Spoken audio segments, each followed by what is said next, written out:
विद्यार्थियों, BA part प्रथम के लिए आज हम भौतिक भूगोल पत्र के अंतर्गत संतुलन की संकल्पना, अंग्रेजी में इसे कहा गया है आइसोस्टेसी, इसके बारे में जानेंगे। भूतल पर पर्वत, पठार, मैदान और झीलें और महासागर आदि मिलते हैं। इनके आकार में पर्याप्त अंतर मिलता है, फिर भी ये सारी आकृतियाँ भूतल पर स्थित हैं। इससे ये पता लगता है कि आकृतियाँ एक नियम के अनुसार संतुलित हैं, नहीं तो इनका वर्तमान रूप में स्थित रहना कठिन हो जाता।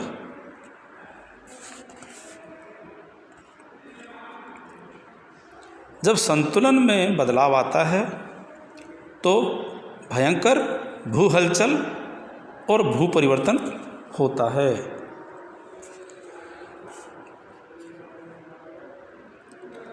इस तरह बहुत ही मोटे तौर पर हम जानें तो संतुलन का अर्थ है परिभ्रमण करती हुई पृथ्वी के ऊपर स्थित पर्वत, पठार, मैदान और गहराई में स्थित क्षेत्रों, झील, समुद्र आदि में भौतिक अथवा यांत्रिक स्थिरता की दशा को संतुलन की दशा कहते हैं। अभी जो शब्द है आइसोस्टेसी, ये ग्रीक शब्द से लिया, इसका अर्थ है समस्थिति, तो इसे हम समस्थिति भी कह सकते हैं। समस्थिति का सिद्धांत है। हालांकि इस पर काम बहुत पहले प्रारंभ हो गया था और देखिए 1889 में डटन नाम के भूगर्भवेत्ता थे, उन्होंने इसका प्रयोग किया था कि भाई भूतल पर ऊंचे उठे हुए सारे भाग, पर्वत, पठार और नीचे धंसे हुए भाग, इन दोनों में स्थिरता या संतुलन स्थापित कैसे हुआ। तो डटन महोदय ने कहा कि पृथ्वी के ऊंचे ऊंचे पर्वत, पठार, मैदान और सामुद्रिक तली के नीचे स्थित पदार्थ का भार बराबर होगा,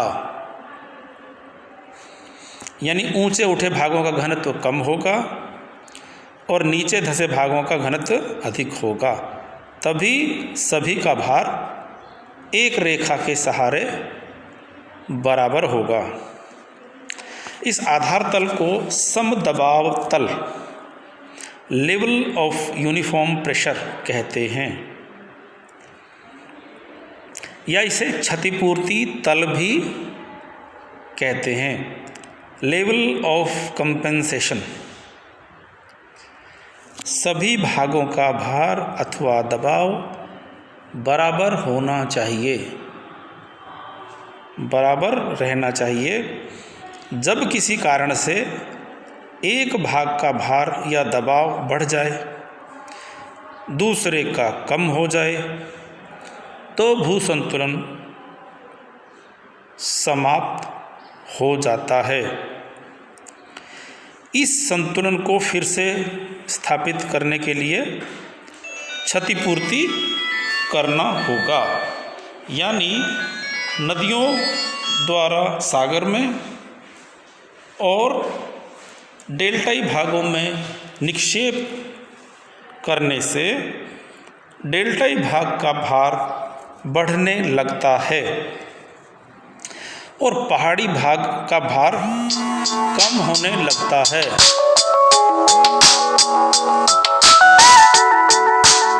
इसके चलते हम जानेंगे कि अन्य हिस्सों में भी हम इसको आधार पर भू संतुलन समाप्त होने के रूप में पाते हैं। अर्थात डेल्टाई भाग नीचे धसकने लगता है और नीचे नीचे डेल्टाई भाग का मलबा पहाड़ी भाग के नीचे आने लगता है। इस प्रकार से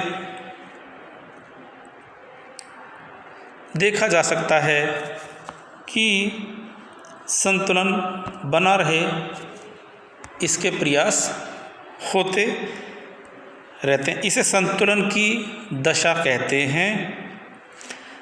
पृथ्वी के धरातल पर जहाँ कहीं भी संतुलन होता है वहाँ पर बराबर धरातलीय क्षेत्र के नीचे पदार्थ का द्रव्यमान बराबर होता है। संतुलन के सिद्धांत का साधारण तौर पर यह तात्पर्य है कि पृथ्वी में एक ऐसा तल है जिसके ऊपर चट्टानों की रचना के अनुसार विभिन्न भागों के पदार्थों के घनत्व में अंतर मिलता है, लेकिन उस तल के नीचे घनत्व बराबर होता है। अब किसी भाग के घनत्व तथा ऊंचाई में उल्टा अनुपात होता है, यानी कि ऊंचे भाग का घनत्व कम होगा, निचले भाग का घनत्व ज़्यादा होगा। तो पर्वतों का घनत्व पठारों से कम होगा, पठारों का मैदानों से कम होगा और मैदानों का सागर की तली से कम घनत्व होगा। लेकिन याद रखें आप कि हर हिस्से में क्षतिपूर्ति तल पर बराबर भार रखना है। आगे बढ़ते हैं। इस समस्थिति या संतुलन के सिद्धांत का प्रतिपादन कैसे हुआ? तो ये अचानक ही हमारे सामने आया है। हुआ ऐसे कि सन 1859 में सिंधु गंगा के मैदान में अक्षांशों का निर्धारण हो रहा था, यानी कि भू सर्वेक्षण कार्य चल रहा था और भारत के surveyor general sir George Everest काम कर रहे थे। उस समय कल्याण और कल्याणपुर नामक दो स्थानों का अक्षांशीय माप त्रिभुजीकरण तथा खगोलीय विधि से ले रहे थे। तो दोनों मापों में 5.236 सेकंड का अंतर आ गया। कल्याण जो हिमालय से केवल 60 मील दूर है, इस प्रकार जब दोनों मापों में अंतर आया और इसका कारण पूछा गया तो एरी महोदय ने बताया कि ये जो अंतर है वो हिमालय पर्वत की निकटता के कारण है, क्योंकि हिमालय अपनी आकर्षण शक्ति से पेंडुलम को आकर्षित कर रहा था। इस तरह प्रथम तथ्य मिला कि हिमालय की आकर्षण शक्ति माप में अंतर का कारण थी। लेकिन जब ये समस्या प्राट महोदय के सामने गई, इनका नाम था आर्कडकन प्राट, तो उन्होंने एक नई बात बताई। उन्होंने कहा कि महाद्वीपों की तरह हिमालय भी सियाल का ही बना हुआ है और इसका घनत्व 2.75 है। उन्होंने गणना की कि ये अंतर और आना चाहिए, जो कि गणना करने के बाद 15.885 सेकंड आना चाहिए था, जबकि अंतर आया था 5.236 सेकंड का। इस तरह प्राट ने इस मत का अनुमोदन किया कि माप का अंतर केवल 5.236 सेकंड न होकर के 15.885 सेकंड होना चाहिए था, यानी हिमालय को पेंडुलम को और ज़्यादा आकर्षित करना चाहिए था। अब प्राट के अनुसार हिमालय यदि 2.75 घनत्व वाली चट्टानों से बना हुआ है तो सही रूप में आकर्षण शक्ति का उपयोग नहीं कर रहा है। आगे चल के एरी और प्राट की व्याख्याओं ने एक दूसरी समस्या का जन्म दे दिया कि हिमालय की कम आकर्षण शक्ति का कारण क्या है। अब सुझाव है कि भाई हिमालय एक खोखला भाग है, इसके अंदर चट्टान न होकर के बुलबुले बने हुए हैं, पर्वत का भार और घनत्व कम है, जिसके कारण से माप में अंतर आ गया। दूसरा है कि भाई हिमालय के ऊपरी अतिरिक्त पदार्थ का संतुलन उसके नीचे के कम घनत्व वाले पदार्थ से होता है, इस कारण समस्त भार कम होगा, भार कम होगा और आकर्षण शक्ति भी कम होगी। हिमालय के शैल का घनत्व स्वयं ही कम होगा, तो इससे आकर्षण शक्ति कम हो गई। तो ये माना गया कि पृथ्वी के अंदर एक ऐसा तल है जिसके नीचे घनत्व में अंतर नहीं होता, केवल इस तल के ऊपर ही अंतर होता है। इस तल के सहारे सभी भाग बराबर भार रखते हैं। यानी इस आधार पर माना गया कि जितना बड़ा भाग होगा घनत्व उतना ही कम होगा और जितना छोटा भाग होगा उतना ही घनत्व अधिक होगा। तो bigger the column lesser the density, smaller the column greater the density. इस तरह से ये संतुलन का सिद्धांत सामने आया है। अब सबसे पहले जानते हैं कि भाई सर जॉर्ज एरी की संकल्पना क्या है। एरी के बारे में जानेंगे। एरी ने बता दिया कि हिमालय का आंतरिक भाग खोखला नहीं हो सकता, अधिक भाग का भार नीचे से कम पदार्थ द्वारा संतुलित हो जाता है। तो कहा कि भाई जो पपड़ी है पृथ्वी की वो अधिक घनत्व वाले अधः स्तर में तैर रही है, अर्थात सियाल सीमा पर तैर रहा है। इस तरह हिमालय भारी ग्लासी मैग्मा में तैर रहा है और केवल अधः स्तर के ऊपरी भाग तक ही नहीं तैर रहा है बल्कि काफ़ी नीचे तक प्रविष्ट है। जिस तरह एक नाव पानी में तैरती है तो उसका अधिकांश भाग जल में डूबा रहता है, इसी तरह हिमालय भी अधिक घनत्व वाले मैग्मा में तैर रहा है और उसका अधिकांश भाग काफ़ी नीचे गहराई तक है। जैसे बर्फ़ का टुकड़ा आइसबर्ग, ये जल में तैरता है तो उसके 9 हिस्से पानी में रहते हैं, जबकि केवल एक हिस्सा उसका बाहर हमें दिखाई देता है। महाद्वीपीय भागों का औसत घनत्व 2.67 है और सबस्ट्रेटम का मान लो 3 मान लें हम, तो क्रस्ट के 9 भाग को सबस्ट्रेटम के नीचे रहना पड़ेगा। एरी ने आइसबर्ग के तैराव का उदाहरण नहीं दिया, उन्होंने सिर्फ ये बताया कि भाई स्थल भाग मैग्मा पर नाव की तरह तैर रहा है। अब जब एरी के सिद्धांत को लागू करें तो हिमालय 88-48 मीटर ऊंचा है, तो उसका 9 गुना भाग नीचे की तरफ होगा, यानी करीब 79,632 मीटर नीचे होगा, हल्के पदार्थ का होगा, यानी करीब 80 किलोमीटर तक गहराई में भी पाया जाएगा।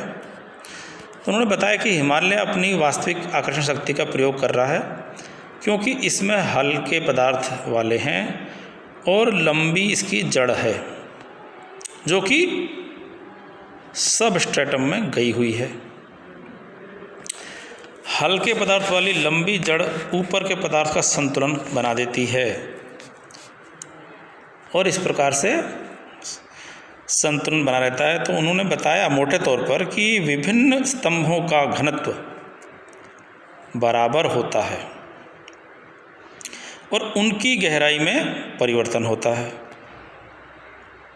Uniform density with varying thickness.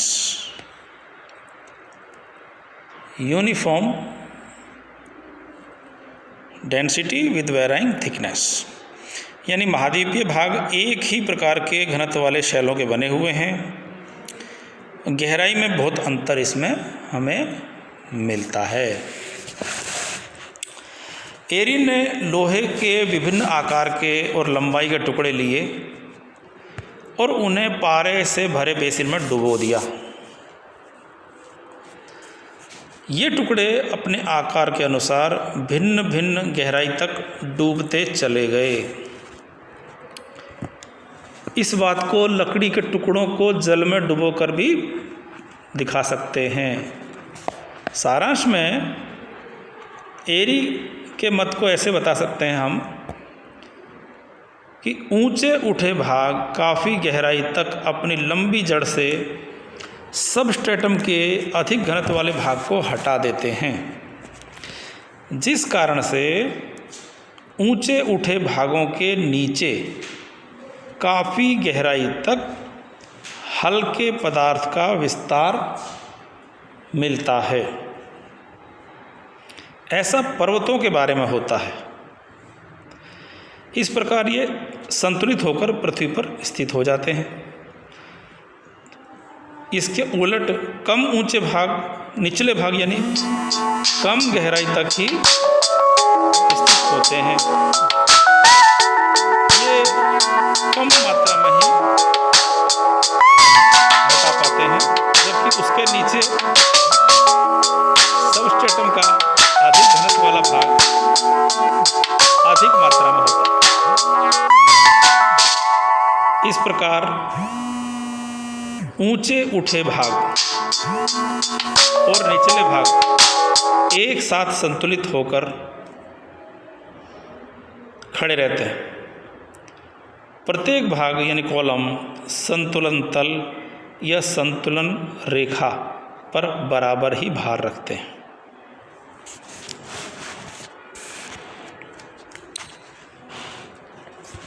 इसी प्रकार से प्राट महोदय की संकल्पना देखी जाए तो प्राट महोदय ने बताया कि कल्याण और कल्याणपुर के लिए अक्षांशीय माप के अंतर 5.236 सेकंड और हिमालय का औसत घनत्व 2.75 मानकर गणना की जाए तो ये अंतर 15.885 सेकंड का आना चाहिए था। किंतु प्राट ने हिमालय की चट्टानों और समीपवर्ती मैदान की चट्टानों के आधार पर बता दिया कि पहाड़ों का घनत्व पठार से कम होगा, पठारों का मैदान से कम होगा और मैदानों का समुद्र की तली से कम होगा। प्राट के अनुसार एक क्षतिपूर्ति तल होता है, इसके ऊपर घनत्व में अंतर मिलता है, नीचे अंतर नहीं मिलता। नीचे समान प्रकार का घनत्व मिलेगा। एक स्तंभ से दूसरे स्तंभ में घनत्व में अंतर मिलता है, यानी uniform depth with varying density.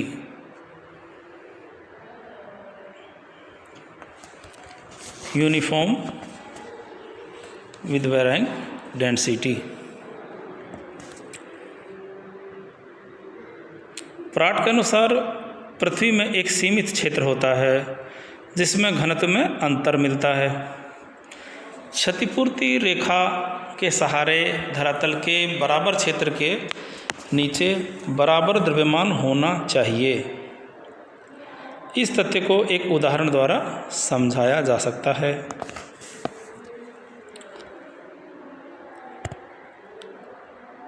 इस तरह प्राट ने कहा कि ऊंचाई और घनत्व का उल्टा अनुपात होगा। ऊंचा स्तंभ तो कम घनत्व, नीचा स्तंभ तो अधिक घनत्व। और प्राट के अनुसार घनत्व में अंतर केवल स्थल मंडल में ही होगा, पायरोस्फीयर या बैरिस्फीयर में नहीं होगा। इस प्रकार प्राट का विश्वास तैराव के नियम, क्षतिपूर्ति तल नियम में था। प्राट के अनुसार